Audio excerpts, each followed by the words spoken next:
Thank you for being here, Mr. Secretary. I want to talk about the policies that have gotten us to where we are with our effectively open border. But let me first ask you about this. You said as recently as this week that the border is closed. Is that still your position today? Border is closed?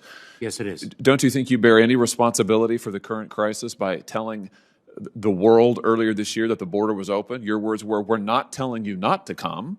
We're just telling you that we're putting a system back in place in which you can come." I mean, don't you think people took your words at face value then? Senator, I've never said that the border is open, and I've never believed... We're not telling you not to come. How would you parse that? Senator, I've never said that the border is open, and I've never believed that it should be an open border. We have laws that Congress has passed that are laws of accountability and also laws of humanitarian relief. You did say that we're not telling you not to come, though, right? You said that. You remember that? I'm sorry, Senator. I apologize. You remember saying, don't you, that we're not telling you not to come? Those are your words that you said in a press conference. You said that, right? I don't recall saying that. I don't believe... You don't recall saying that? That's correct, Senator. I have never said... We'd be happy to refresh your memory for you and some questions for the record. I'm sure that is interesting news, and I'm sure everyone will... The Secretary's just said he doesn't have any memory of making those comments. That's extraordinary. Senator, I have never said that the border is open. Let me ask you about this. CBP data says that the agency had 178,000 enforcement encounters at the southern border in April. It's the highest in 2 decades. Of that total, what percentage were subject to immediate expulsion? I will get that data to you. I don't have that at my disposal this morning. Is it 100%? Is it 60%? Is it 20%? Do you have any idea? 100% of families and single adults are subject to expulsion, except for those with acute vulnerabilities, and we exercise that discretion. However, our ability to actually expel families under CDC's Title 42 authority is limited by, for example, Mexico's ability and capacity, I should say, to receive the expelled families, and that is what we are addressing as a result. Okay, I think the number is around 60% or so are subject to immediate expulsion, which means we have a very large percentage of migrants who were permitted entry into the United States and are still here. But we'll give that question again to you for the record so that you can go and look it up. Let me ask you this. Why is it that this week, actually late last night, it was reported that CBP terminated a flight program that transferred families across the southern border for purposes of expelling them under Title 42. These flights were apparently canceled due to the pressure of left-wing groups. Is that accurate? Senator, we make our decisions as we consider to be most effective in furtherance of our mission and not because of pressure by outside groups.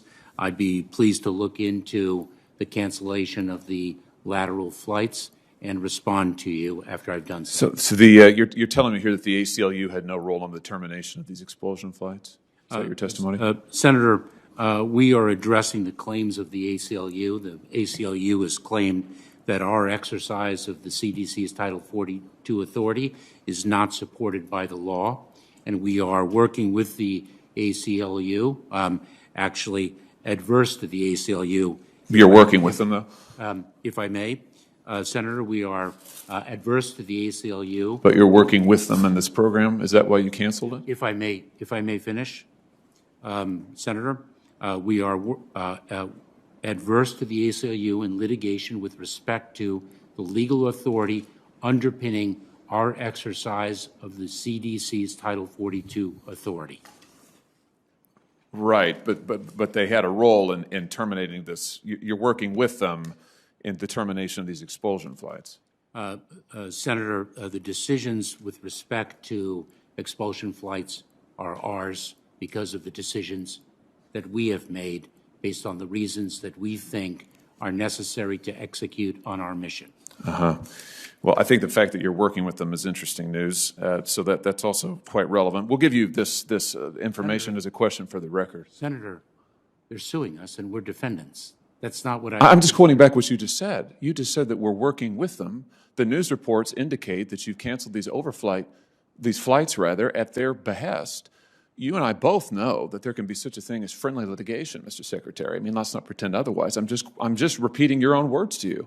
We'll give this to you as a question for the record so that you can look into it more further. I think that's interesting news. Let me ask you about why you canceled the Safe Third agreements with the governments of El Salvador, Guatemala, Honduras. These are agreements negotiated by the previous administration that the president canceled once he came into office. The president says that he's an avowed multilateralist, and yet one of the first things he did was to tear up these international agreements with other countries. How can you address the root causes of migration, as you keep talking about, if you're going to tear up international agreements that try to address these problems? So I will answer your question and make one comment before I do so. I've been a lawyer now for 35 or so years. Friendly litigation is a phenomenon with which I'm completely unfamiliar. Really? You're not familiar? Wait a minute. You're not familiar with an outside group bringing litigation against the government that the government then accedes to in order to change the law? You've never heard of that phenomenon? Senator, I'm not familiar with friendly litigation. As a federal prosecutor, I was a strong advocate for the United States government in the pursuit of criminal accountability. You've never heard on the, wait, this is interesting, and you just brought it up. You've never heard of a regulatory lawsuits in which outside groups bring suits against the federal government. The government then agrees to settle the suit or to change its rules, and it reaches a settlement that is favored, that the government actually wants to achieve. You've never heard of that before? Senator, I've heard of resolutions of litigation. I've heard of settlements of litigation. I've heard of arbitration. I've heard of mediation. Friendly litigation, the commencement of friendly litigation is something with which I'm unfamiliar. The reason why the safe third country agreements were terminated is because there was nothing safe about them. I'm sorry, by which you mean what? Senator, to have an individual fleeing persecution from Guatemala and considering Honduras a safe third country is actually empirically incorrect. Because, and we can take a look at the migration from Honduras and the number of people leaving Honduras for fear of persecution, and that is not our concept of a safe third country. It's not your concept. So you think it's wise policy to come into office to terminate these international agreements based on your judgment about these other countries without consultation with them, apparently, and then we see this massive spike. Would you say that the children who have come to the United States and have gone through the border crossing, have had to do who knows what for the cartel, are more safe because of your actions? Do you think that you put them in less danger because of the agreements that you terminated and the opportunities to seek asylum and then wait in a third country you've denied to them? Do you think that your actions have made the situation better? Senator, you've gone over your time. But could I get an answer to that question? Yes, oh, absolutely. So, Secretary, you may answer that question, but be respectful of our three other members that are waiting. The safe third country agreements, in my opinion, put children in harm's way.